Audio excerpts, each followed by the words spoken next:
Ujú.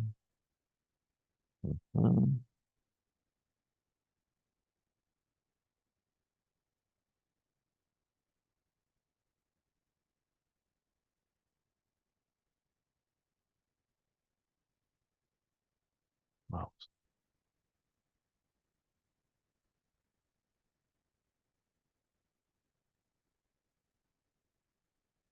Ok,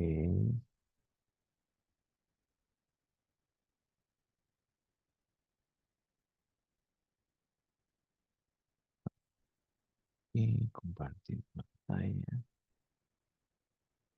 Ok, ustedes me indican, por favor, si se visualiza. Sí, doctor. Perfecto, gracias.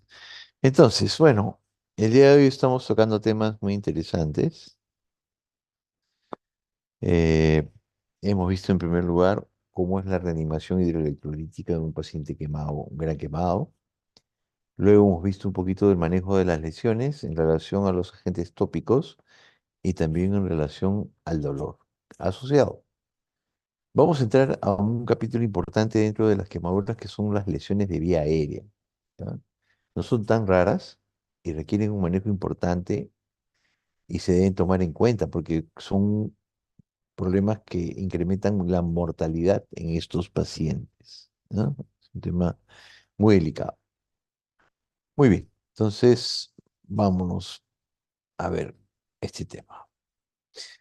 Algunos objetivos, definición, diagnóstico, manejo inmediato y tratamiento, que son los objetivos de esta clase. ¿Cómo definimos una quemadura de vía inhalatoria? ¿No? Vamos a mencionar que es el daño del tracto respiratorio y tejido pulmonar producido por calor, humo o químicos irritantes transportados a la vía aérea a través del mecanismo de la inhalación, responsable del 80% de muertes de los pacientes con quemaduras. Fíjense. La inhalatoria es un factor determinante, ¿no?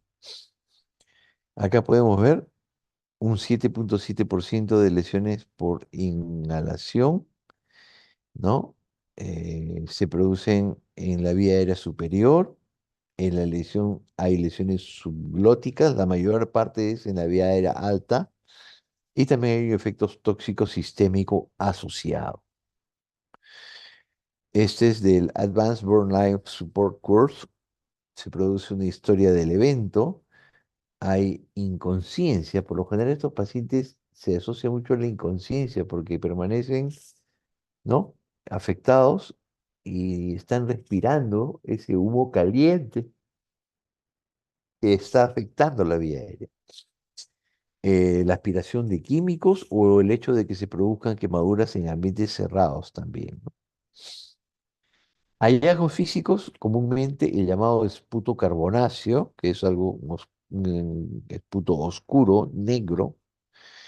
Va a haber agitación, ansiedad, estupor, cianosis, ya hay afección mayor respiratoria, ronquera, porque se afecta a la parte laringea, disfonía, tos disfónica, eritema, edema de orofaringe, incapacidad para tragar, ¿no? Eso está aquí en este manual del Advanced Burn Life Support Course. Ustedes pueden revisar, ¿no? Hay que tomar con cuidado, atención, la quemadura facial, porque las quemaduras faciales se asocian con quemaduras de vía inhalatoria. 932 pacientes, 181 desarrollaron alteraciones respiratorias, 106 fallecen, 46 por problemas respiratorios. Factores que predicen lesión del tracto respiratorio: 40% por llama, en comparación de 3% por líquidos calientes, 47% a favor de espacios cerrados en comparación de espacios abiertos, compromiso de vía aérea de áreas cercanas a nariz y boca, quemaduras en la cara y quemaduras profundas. Todos estos factores, del punto de vista epidemiológico, están asociados. Miren ustedes, 106 de este grupo de pacientes fallecen y 46 por problemas de tipo respiratorio, casi la mitad. Muy importante. Humo, inhalación de humo y manejo de la vía aérea en la unidad de quemaduras. en un periodo de 10 años más o menos, diagnóstico y consecuencias de la inhalación de humo. Clark y colaboradores hicieron un estudio retrospectivo, revisaron los síntomas presentes en 805 pacientes quienes presentaban lesión por inhalación, ¿no? De este total, 108 datos fueron completos y fueron encontrados, como ven ustedes acá, lo más frecuente, quemadura facial, esputo carbonáceo en la mitad, no en todos, ¿no? Lo mismo nariz y boca, afección en un 40%, en un 30%, ¿no? Algún tipo de lesiones en piel, cambios en la voz, quemaduras corneales asociadas, ¿no? Afección de las vibrisas nasales, tos, estridor, disnea, quemadura intraoral. Todos estos hallazgos fueron encontrados en esta serie de pacientes con diagnóstico de quemadura o de lesión por inhalación, ¿no? Importante. Acá podemos nosotros ver algunos factores que predicen la necesidad de intubación, ¿eh? Entonces se ha hecho este estudio, ¿no? En pacientes que tuvieron injuria de inhalatoria por humo, ¿no? Entonces, hay una serie acá están los factores, ¿no? Y estos factores se evaluó la necesidad de intubar. Por ejemplo, estridor no fue significativo, ronquera, babeo, disfagia no fue significativo, hollín nasal tampoco, hollín oral sí, claramente, ¿no? Quemadura facial también, son valores de P significativos. Hollín en cuerdas no fue significativo. Edema en cuerda vocal sí, y edema en cuerda faríngea también, ¿no? Entonces es interesante estos hallazgos, cómo se fueron asociando a la necesidad de intubar. Predictores diagnósticos. Primero, sitio cerrado. Entonces, quemadura en sitio cerrado, el humo se genera, se aspira. Es un factor importante. Segundo, quemadura facial, también. Tercero, edema orofaringea, ¿no? De la vía alta. Esputo, ¿no? Con hollín, carbonáceo, como lo dice en la literatura. Aliento a humo, disfonía, estridor, quemaduras por gas, gasolina y alcohol, y la posibilidad de que haya habido inconsciencia asociada también. Hay que pensar en quemadura inhalatoria. Muy importante esto. Dice, descarte trauma potencialmente fatal, lesión por inhalación, lesión directa, lesión de la vía aérea superior, neumonitis química, intoxicaciones por monóxido de carbono, nitratos, restricción de la pared de tórax, y las complicaciones tardías que pueden ocurrir son lesiones pulmonares de tipo neumonía y sepsis, ¿no? Muy importante asociados. En este estudio de injuria inhalatoria en pacientes quemados, en una revista chilena de enfermedades respiratorias, pudimos ver algunos hallazgos a la broncoscopía. Acá podemos ver a nivel supraglótico, edema característico, desprendimiento de la mucosa sin necrosa, se desprende, se produce obstrucción de la vía aérea superior, de ahí la gravedad de este tipo de lesiones. Bronco a nivel traqueobronquial, ¿qué se observa? Broncoconstricción refleja, pérdida de transporte y destrucción de los cilios, formación de moldes de fibrina bronquiales que producen obstrucción.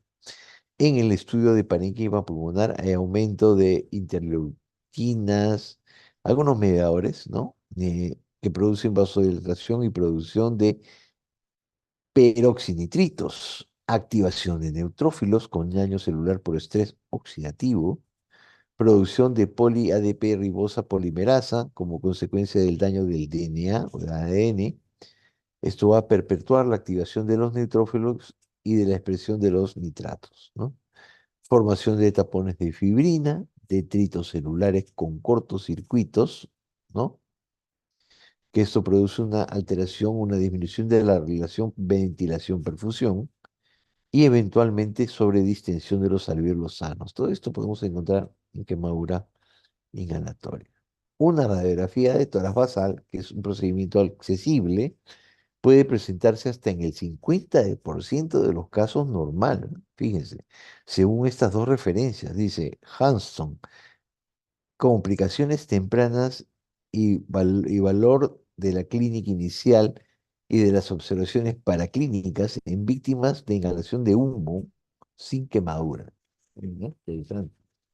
El otro estudio es el de Whitram, que dice la radiografía de admisión, de tórax de admisión, después de la injuria inhalatoria aguda y quemaduras, ¿no?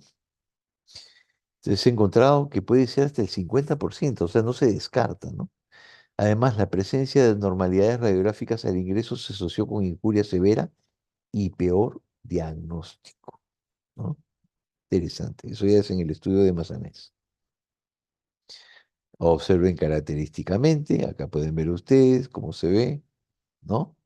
La quemadura facial, ¿no? Observen en la boca, esto con frecuencia, observen la nariz, ¿eh?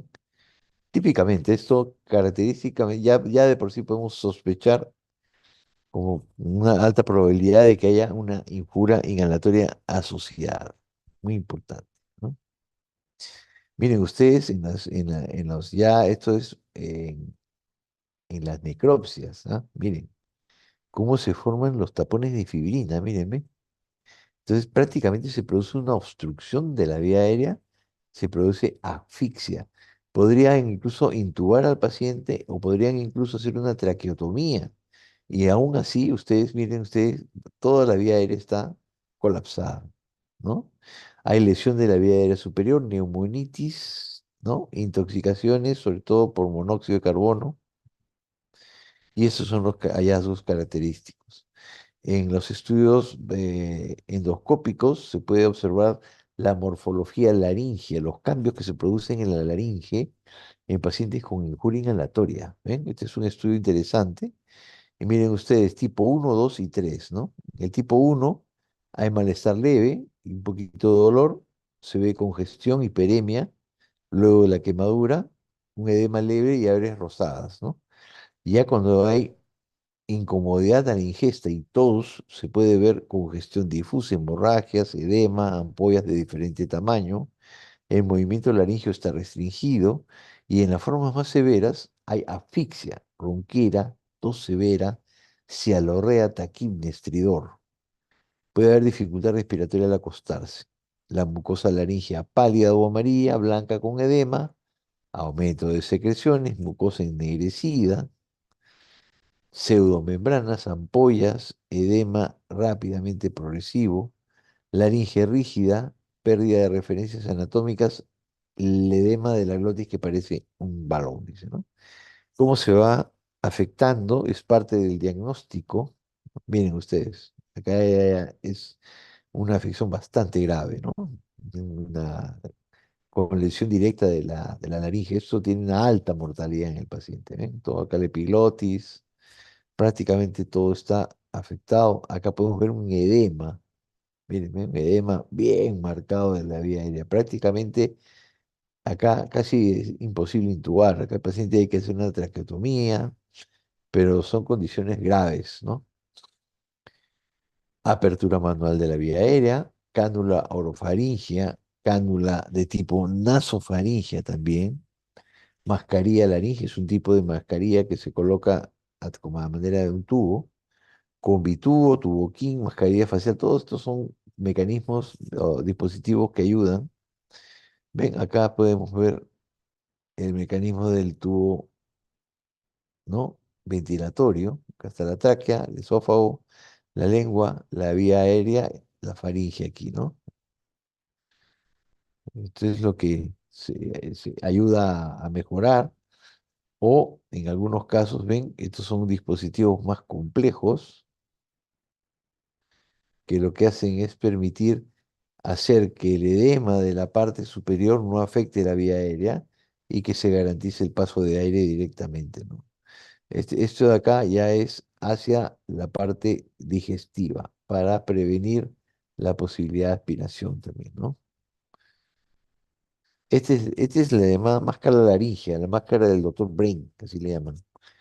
Esto es un tubo que se coloca a manera de un tubo endotraqueal, pero no ingresa en la tráquea, sino que esta mascarita que ustedes ven acá pequeña, que es de silicona, látex, se acopla directamente a la cara superior de la laringe y anatómicamente está diseñada para eso. Se adapta al área, a la anatomía de la laringe y eso permite de que el aire pase directamente hacia la misma, hacia la tráquea, ¿no? Este es el llamado del tubo, la máscara laringea, le dicen. Esta es una máscara, la máscara laringea. Se usa también en estos casos. La intubación, ahí hay que valorar, ¿no? Acá hay que valorar, a veces, de acuerdo a la descripción que hemos hecho, podríamos ver si realmente es útil o no. Hay algunos estudios que hablan a favor, otros estudios que hablan en contra del mismo, ¿no? Por ejemplo, dice análisis del transporte de larga distancia de los quemados a un centro de especializado. En un estudio de 10 años, hubieron sí, 1.877 admisiones, con el 50% son remitidos, 24% transporte por más de 150 kilómetros, una distancia grande, ¿no? 111 pacientes con intubación endotraqueal que se hizo fuera de la institución, o sea, los pacientes llegaron intubados, ¿no? Y la mitad de estos pacientes fueron extubados en las primeras 24 horas. Y de la mitad que quedó, el 64% los extubaron en el segundo día. O sea, no había aparentemente una necesidad de que sean intubados, ¿no? La intubación también tiene su problema. Dice, manejo antes de llegar a un centro de quemados, ¿no? O sea, ¿qué cosa es suficiente o no? Como dicen, ¿no? Dice, 11% de los pacientes de todos los que llegaron, 11% llegaron intubados. 96% fue por llama, de ellos 26 espacios abiertos, 10% por flash, 2% arco eléctrico, 5% explosión, 3% por escaldadura, edema 30%, profilaxis 27%, oxigenación 13%. Todo esto es lo que se manejó. Pero lo interesante del estudio en relación al punto que estamos analizando aquí es que el 40% de los que llegaron intubados fueron extubados en los 2 días siguientes, ¿no? Interesante. Otro estudio dice, más de un tercio de las intubaciones en pacientes transferidos a centros de quemados son innecesarias. Entonces se proponen algunas guías, ¿no? Un estudio de 10 años, ¿no? Con pacientes 416 con intubación previa, 30% fueron intubados por lo menos de un día y 40% por menos de 2 días, ¿no? Entonces, interesante, ¿no? Prácticamente las indicaciones para intubación endotraqueal son menos de las que se suelen considerar, ¿no? Más de un tercio de intubaciones en pacientes transferidos a centros de quemados son innecesarias, ¿no? Dice, guías para intubación o sea, pre-burn surgery, o sea, antes de llegar al centro, ¿no? Para que considere la intubación en el paciente antes de llegar al centro. Esa es un poquito la recomendación, ¿no? Dice, guías para intubación antes de llegar al centro. Seguridad del paciente no debe ser comprometida. Y el estatus del paciente es el último determinante para la necesidad de intubar, ¿no? Las indicaciones estándar para intubación deben ser seguidas incluyendo, pero no limitadas, a la dificultad respiratoria, al estridor, ¿no? O disminución del nivel de conciencia, ¿no? El contacto se debe hacer con el Centro Regional de Quemados tan pronto como sea posible y seguro para el paciente para discutir las necesidades de manejo de intubación. Si el paciente está clínicamente estable, no tiene signos o síntomas de compromiso de vía aérea, las quemaduras son eh, bajas, son pequeñas, ¿no? Con necesidad baja de intubación antes de transferir, son las siguientes, ¿no? Estas son las condiciones, ¿no? Quemaduras que ocurren por causas diferentes de injuria por flama. Quemaduras que no ocurren en espacios cerrados. Quemaduras que son menos del 20%. quemaduras que no son de tercer grado en la cara, quemaduras cuando el paciente está a una distancia razonable del centro, o sea que no están muy lejos. Ellos han considerado 3 horas de tiempo de transferencia. En todas estas condiciones es mejor no intubar, ¿no? Dice, es nuestra responsabilidad como comunidad de quemados para trabajar, educar a los colegas en el manejo adecuado de las injurias de quemados en pacientes con compromiso potencial de vía aérea, ¿no? Entonces, ¿qué podemos deducir de todo esto? Básicamente que la necesidad de intubación no siempre es frecuente ni necesaria, ¿no?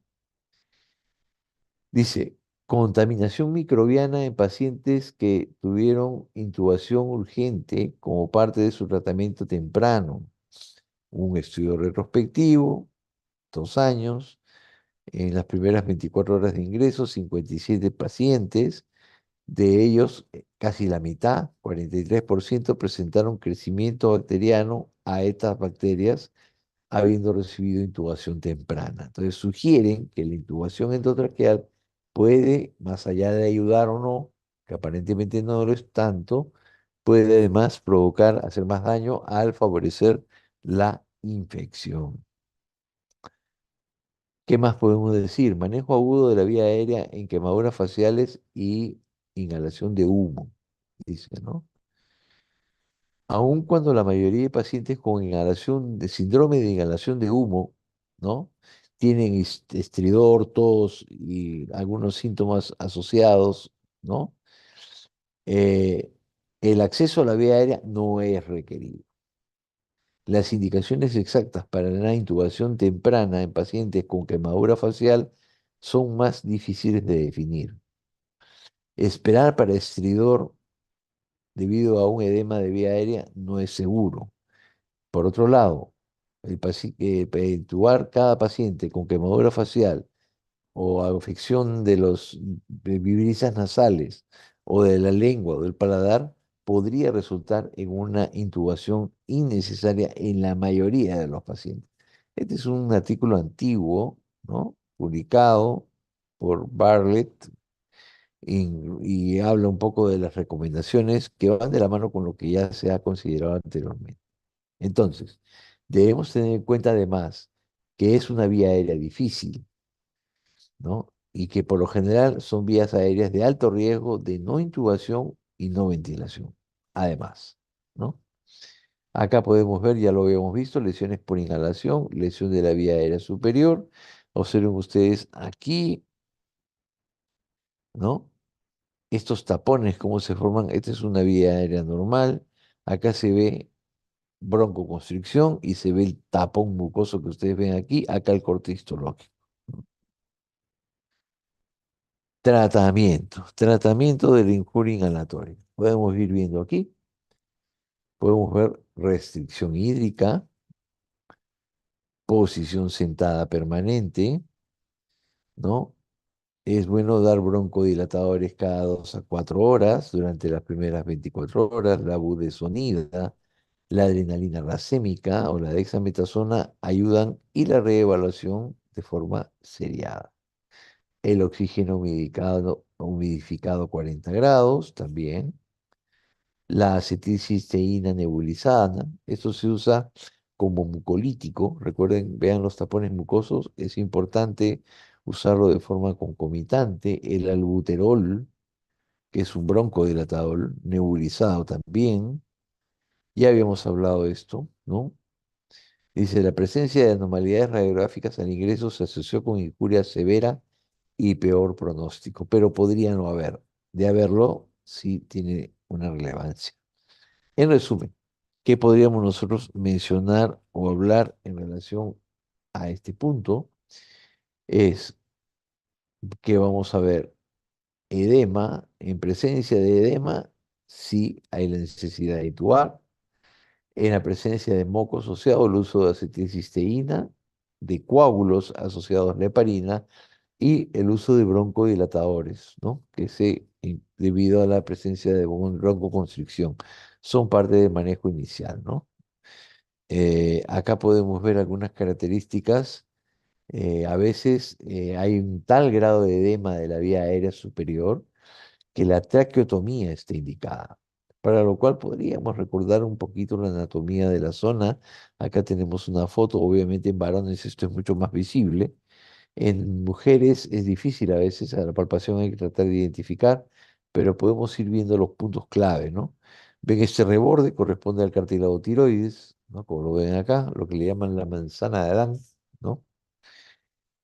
Y más abajo, acá, como ven ustedes, el cricoides. El cricoides es como una especie de un anillo que sirve de base al tiroides. Acá lo ven mejor en la descripción anatómica del testit. Ven ustedes el cartílago tiroides y en la base el anillo, ¿no? Este anillo cricoideo, el cricoides y el tiroides. Y entre los dos una membrana, que es la membrana cricotiroidea. Este es el lugar donde nosotros vamos a practicar la craqueotomía, acá. Entonces, por lo general, se palpa el tiroides, se palpa el cricoides y encima del cricoides, acá. Ahí se realiza la traqueotomía convencional. Esto se puede aplicar a otras circunstancias, por cierto, ¿no? Recuerden ustedes, a veces hay personas que están comiendo y de repente se atragantan. Y la primera medida, seguramente ya lo saben ustedes, es la maniobra de Heimlich. Heimlich, es la maniobra de Heimlich, es una maniobra donde ustedes hacen una presión en la parte baja del esternón, en el abdomen, debajo del esternón, hacen una presión fuerte dirigida hacia la parte superior a manera de impulsos secos, directos, que generan una presión en la vía aérea y expulsan el elemento que obstruye. Esa es la primera medida que se recomienda y que es muy efectiva en muchos casos, pero a veces no es posible, ¿no? Obviamente no es el caso de la quemadura de vía aérea, ¿no? Pero también se usa, ¿no? A veces es una emergencia, usted agarra un cuchillo de la mesa y hace el corte por encima del cricoides aquí y coloca algún tipo de cánula, tubo o alguna cosa resistente que permita empezar a darle aire, oxígeno al paciente, porque esto causa la muerte, ha causado la muerte de muchas personas. Yo recuerdo hace mucho tiempo había una persona relativamente conocida, era un banquero, y él estaba comiendo un sándwich ahí en Barranco. Me acuerdo en Barranco había un lugar donde hacían unos sándwiches muy buenos. El que conoce Barranco seguramente sabrá, por referencia de sus padres o alguna persona mayor. Y ahí había un lugar muy bueno para comer sándwiches y se atragantó con un pedazo de carne. Y nada, no atinaron a reaccionar. La persona murió, murió de enfrente de las personas que estaban ahí. No pudieron ayudarlo. Pero estas maneras son parte de un manejo básico que todos debemos conocer, más aún siendo médicos, ¿no? Con seguridad, ¿no? ¿Qué conclusiones podemos ir sacando de esta interesante clase de bien aleatorio? En primer lugar, tenemos que hacer un análisis de todas las circunstancias relacionadas, ¿no? Espacio cerrado, ver la posibilidad de lesiones en zonas cercanas, la cara, nariz, boca, ¿no? Inconsciencia, esos datos nos ayudan mucho, ¿ok?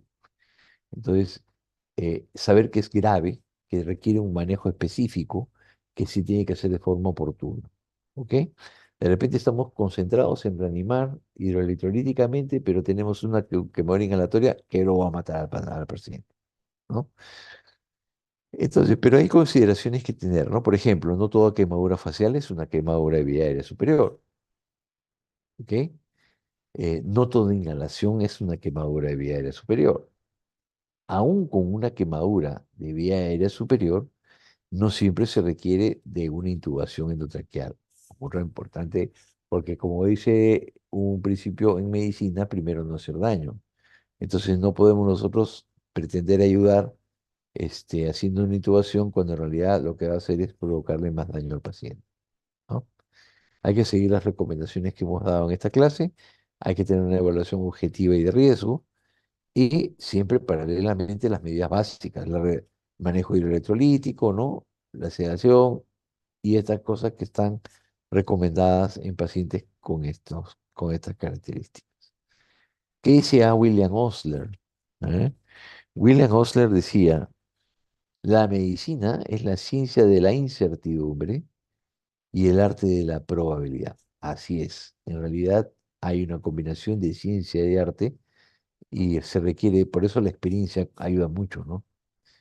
Y a veces hay que ir con el tiempo ganando experiencia para poder ser mucho más cierto en la ciencia y tener menos probabilidades de equivocarnos, ¿no? Muy bien, muy interesante. Espero que les haya parecido a ustedes esta clase muy, muy interesante. Y damos unos minutos para, antes de un break, vamos a dar unos minutos para ver si hay preguntas, dudas, por favor. ¿Sí? Acá había una pregunta de que se quedó de la clase anterior, dice. ¿Habría una orden para proceder a administrar los A ver, no me queda claro. A ver, Aldana Sea, ¿dónde está la alumna Aldana? A ver, si me puede explicar un poquito esta pregunta, porque no la entiendo bien. A ver, Sí, doctor. Me refería a si es que aquí en Perú también los opioides se pueden usar como primera línea sí, o... sí, se usan. El fentanilo es accesible, ¿no? Solo que son fármacos que no son de venta libre, obviamente. Son fármacos regulados y se usan en hospitales, en centros. Entonces, no, yo no puedo ir a una farmacia y comprar fentanilo, por ejemplo. Tampoco morfina. Se requiere una receta especial y se dispone de ellos en ciertos, por lo general en centros hospitalarios. Los pacientes oncológicos, por ejemplo, usan morfina, pero ellos requieren una indicación especial, ¿no? Tiene que haber una orden. Esos no son medicamentos de venta libre, no lo son. Creo que fíjense que ni el tramadol, me parece, yo hago recetas de tramador para mi mamá, por ejemplo, me pide receta, dice, dame receta porque no me venden en la farmacia tramadol, que es un derivado, ¿no? Entonces, esos son medicaciones reguladas, ¿no? Eh, por lo general, ese tipo de medicación se le da a los pacientes que están hospitalizados, ¿no? Pacientes que están en tratamientos quirúrgicos por quemaduras extensas, ¿no?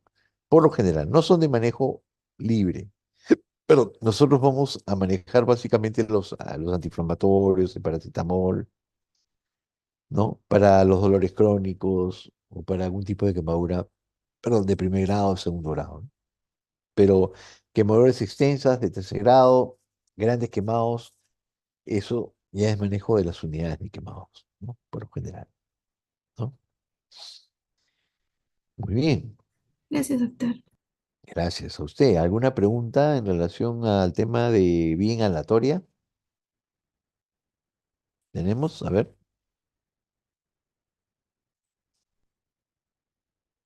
no tenemos preguntas. Muy interesante. Sobre todo sospecharlas, ¿no? Porque a veces uno se centra en otros aspectos y no piensa en la vía inhalatoria. Y el manejo tardío va a resultar en una mortalidad incrementada, ¿no?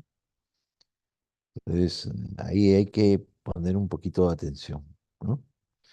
Muy bien, no tenemos preguntas. Hacemos nuestro segundo break, 10 minutos, y nos vamos a terminar una clase más. Hoy día vamos a hacer, no lo tenía programado, pero como nosotros tenemos unas 15 clases, el año pasado no lo hicimos el curso de esta forma, sino lo hicimos clase por clase. Entonces hacíamos una hora, creo que era hora y media de clase, y se hacía semana a semana, ¿no? Entonces demoraba esto un tiempo. Ahora se ha compendiado en tres, entonces he elegido las más relevantes, pero va a quedar supeditado, a veces nos da un poquito el tiempo, de repente presentamos una más. Y les voy a presentar una clase más hoy, que es la de quemaduras eléctricas, ¿no? Me parece que también es un tema muy relevante e interesante. ¿Ok? Hacemos un break, ¿sí? Y pasamos a la última.